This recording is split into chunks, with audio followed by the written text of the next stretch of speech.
It is distracting. It is with us all the time. I understand that internet penetration in Georgia is still fairly minor, but you'll see what's going to happen to you as more and more internet connections are available, as more and more of you have your own computers. It is an addiction, like gambling, and it's very hard for me to stay off it and look at my email. In fact, God knows how many emails have stacked up since I've been here, and I feel like I'm in withdrawal from this habit of mine. Anyway, the third screen, the internet screen, makes it very difficult to have central texts. There are so many texts online, magazines, blogs, newspapers like the New York Times are now online. There are electronic books that can be downloaded onto e-readers, all of which I think you are familiar with and will grow more familiar with as time goes by. So there are cultural influences in America that make it very difficult, as I've said maybe 6 times so far, I'll say it for a 7th, that do pose a threat to our literary culture. The thing about the good stuff that's coming is about the way our culture and our country has opened itself to new writers from different countries and different cultures. I have a theory, I'm not sure if it makes sense, but it makes sense to me, that 9/11 was the moment at which we became aware in a way that was no longer ignorable, that we were part of an entire world in a violent and tragic way. I mean, you think about the United States and you know that it's bordered to the north by Canada, to the south by Mexico, both of them essentially friendly nations to us. We don't have the geographical proximity, nearness that you have, and that many countries in Europe and Eastern Europe have to many other nations. We were isolated in some ways for a long time. Now, we gave that isolation up decades ago, but the attack of 9/11 was so dramatically, made us so dramatically aware that we were in various kinds of trouble around the world, that we could no longer ignore or make believe that we were an island. Even in the middle of the nation, in the Midwest, we became aware that there was a huge global culture growing. This was a violent expression of it, but that there are other more peaceful aspects of it.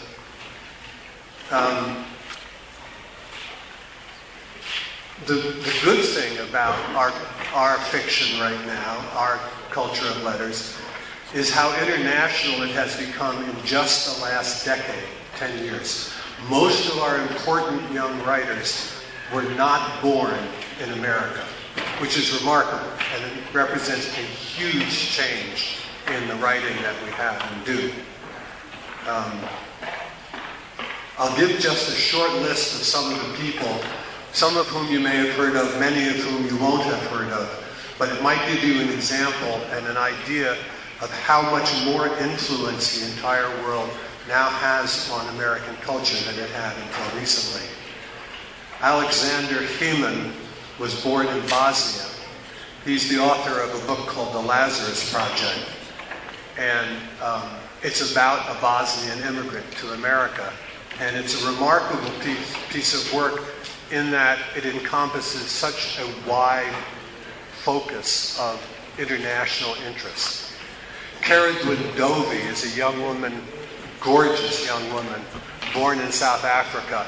She wrote a novel called Blood Kin about a coup, a revolution in a country that is not named, could be anywhere. She's about 26 years old, I think. Reza Aslan was born in Iran. He's the author of a book called No God But God, which I happen to have acquired and published myself.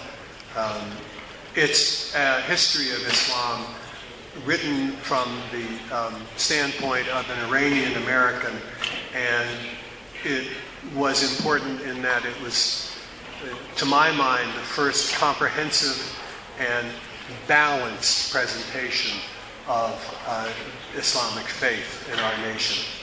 Keith Gesson was born in Russia, and he's the author of the first novel called All the Sad Young Literary Men. And Gary Steingart, also born in Russia, wrote a book called Absurdistan about this area of the world, actually about a mythical oil-rich country and the international commercial pressures on it. He's a very funny writer, a very funny young man.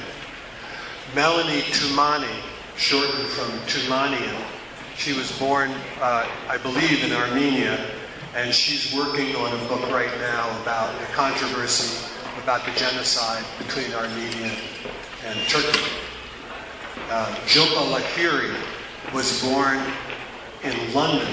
Her parents were Bengali, and she has written 3 or 4 books about the immigrant experience in America.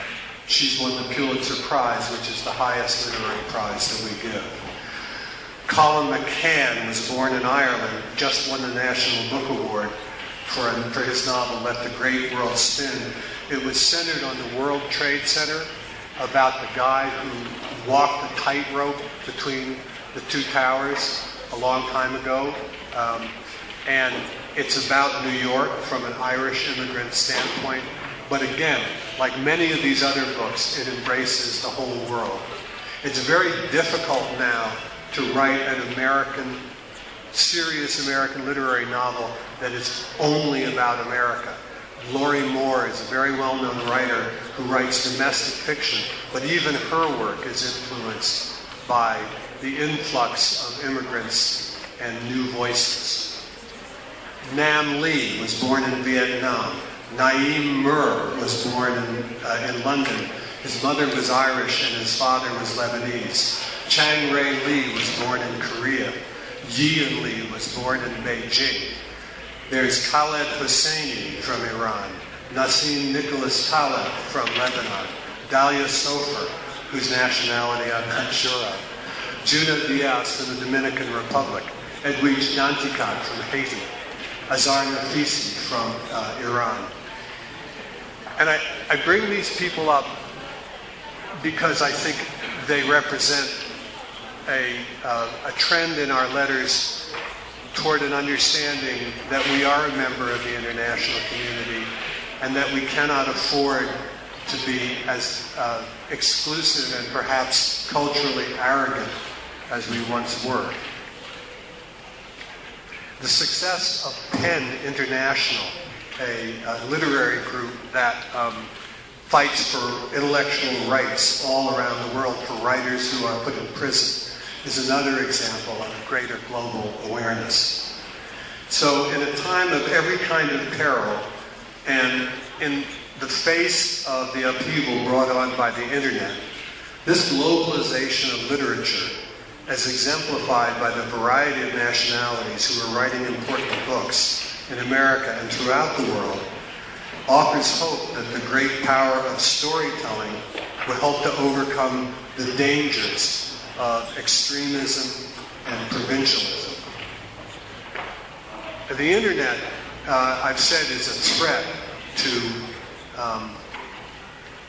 to a culturally central life of letters, but it's also a tremendous advantage.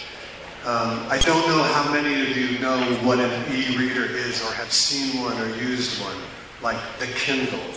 I work for Barnes & Noble, a bookseller. They have an e-reader called the Nook. And what you can do with these instruments, as you probably know,